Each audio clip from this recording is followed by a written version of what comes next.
that we as Africans, we cannot allow ourselves to be ruled by white foreigners. It is not a secret. It is not a secret that a white man is a foreigner in Africa. So Africans, if you are not ready to fight, you will be slaves for the rest of your lives. We must take our land, even if they refuse to amend the constitution. We must take our land, either through policy or by force. This land is ours and we must take it. Today, when they go back to parliament, they must know that we as the youth of South Africa, if they fail to amend the constitution, is going to be no land, no democracy, no land, no peace. Thank you. I thank you very much. As black people, we are sick and tired of the white people. We are following this process of parliament peacefully because we are a peaceful nation generally. But we don't want to be pushed to the point where we take the land by force. Nothing stops us from taking the land by force. As a matter of fact, we are the majority here in South Africa. Because 1652 is the day where the gangsters of Dutch gangsters arrived, where they robbed us. And these gangsters, they are not apologetic. So we are saying to them, we've been patient enough with their sinister motives. Our patience is running out. And once that patience is running out, Chairperson will have no alternative but to forcefully take this land back to us. So Chairperson, we are saying, you in Parliament, you must make sure that this thing does not delay up until after elections. We cannot wait up until after 2019 elections, because by that time, I don't think we'll be having that patience enough to work or to live with these people where they continue owning our land. We want this matter to be resolved before 2019 elections. The white people, or white devil, they took our land because we were just black people. And we are here to collect. Remove the whole section of 25 of the Constitution and replace that section. All land that is held by white thieves must be declared as stolen property. Before I carry on, I want to see the media here and Africa Forum.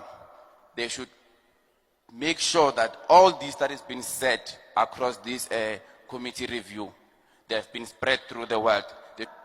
The white people, they don't belong to here in South Africa. White people, they are from Europe. There is not a black person in Europe who owns the land. But they are coming here today to say we must share the land with them. We must not share the land. These people, these white people, they are aloof, they are arrogant. Your time is over. To allow that. Thank you very much. Thank you, sir. Thank you. So we need our land back. We are not apologetic about it, and we are not afraid. So if the white people think that we are afraid, we are not. So we are going to take our land back by force. If the Constitution doesn't allow us to do that, we will do it ourselves. Unfortunately, we have to do it. We can't wait for any longer now. We can't wait for any longer.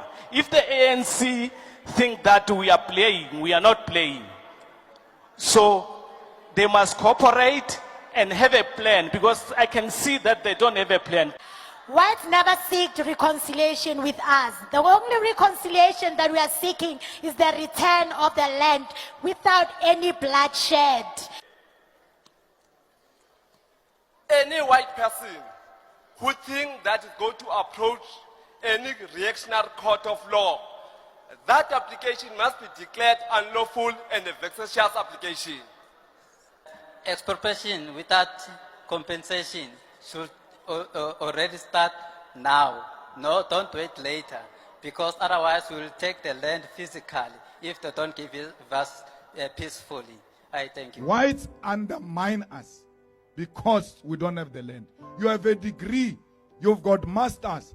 Go and check the qualifications of your white boss. He has got no single qualification. But you are working for them, you are worshiping them, even when they've got nothing better than you, mentally and intellectually. Why? It's property. So when we fight for the land, You must know we are fighting for the restoration of the dignity of African people. We know the key to building wealth in Africa. It's very simple. Control what belongs to you. Once you control that, they still need it. Who does not need cobalt? Who does not need coltan?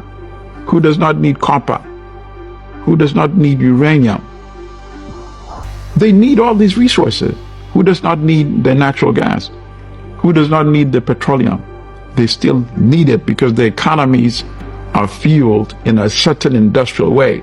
So what we're saying is that so long as they continue to need it, make sure that they pay you what you deserve. There's no poor country in Africa. Every African country is wealthy. They are impoverished. There's a difference between being poor and impoverished, right? Impoverished because they're taking your resources literally for free and then forcing you to buy what they make with your resources for inflated prices. And then, of course, you can't afford it because you're selling and you're getting only this amount of money. And you're buying and you have to pay this amount. So what do? You borrow money. And that is why Africa now collectively has a debt of more than $1 trillion. Of course, I critique what the Europeans are doing. But I'm not waiting for Europeans to be the solution to our predicament. I explain it, I lay it out, and as I said earlier, I want the youth to take power in Africa. Then they can start changing the dynamics of the relationship that we have with Europe. Why can't we find a way to collaborate? Even if we want to keep our individual platforms, why can't we find a way to collaborate on our platform?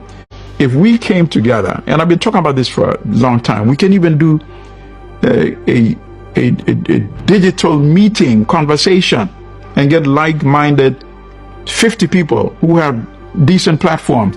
And let's create one platform that collectively we all contribute to. You don't think we would have global impact? Of course we would. So we have some major breaking news coming from South Africa. South Africa has decided to remove all the white people from South Africa. These are the Africans. These are the people that were owning large tracts of land. They had so much, while the people in South Africa had nothing. And when you just try to understand how they got large tracts of land, you cannot even trace. So these people took these lands during the colonial era and they had refused to leave South Africa. So 8,000 of them will be going to the United States of America, to their ancestral land. Now remember that just the other day is when South Africa got independence. But now the people who were in South Africa, the Europeans, did not leave South Africa. They were still living there, including an area in South Africa where only white people live. They don't even want a single black person to be seen in that area. You can imagine how these people are treating the Africans. And now South Africa has said enough is enough, and these people will be heading to the United States of America. They could have been deported, but the United States of America decided to give them asylum so that they can go there and start their life there. Africa must now unite, and the people in Africa must take charge. Because how come an African doesn't have a place to live in his ancestral land when a Western power has taken all the tracts of land in the name of farming and providing food for the people? My wonderful people, you people have heard everything that is going on in South Africa now. The next move is for South Africa to take charge of everything that belongs to them. They say no to white now because white has intimidated them enough. But there's something I want to say before I tell you the other things. You know, last time I posted a video, one of my subscribers said, why do I always like to, showcase South Africa? Why don't I talk about Nigeria? I just laugh. Let me tell you why. You see, South Africa, I don't play with South Africa. Here the reason why. A lot of South Africans don't understand why we foreigners, African foreigners, end up talking about South Africa and poking our nose into South Africa's business. South Africa is the capital of Africa, whether we like it or not. Yeah. Economically, it runs this continent. What happens in South Africa influences the rest of the continent. The strategy being deployed by South African business and South African government impacts the whole of the African continent. So that is why South Africa becomes central, important, and very critical to talk about for all Africans, because this country is the seat of power of the African continent.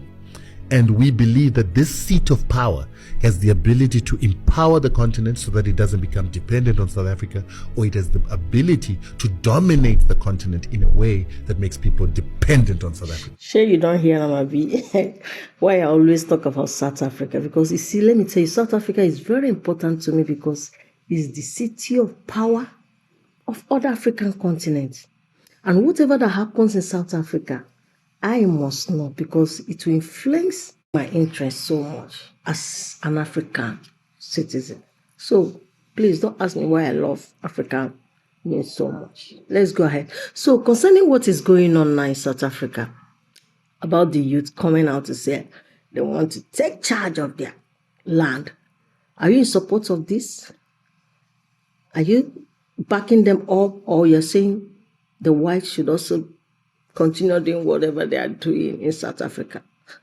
Let me know in the comment section what you feel about this movement that South Africa is about to take. Thank you. Please like, share, and also subscribe.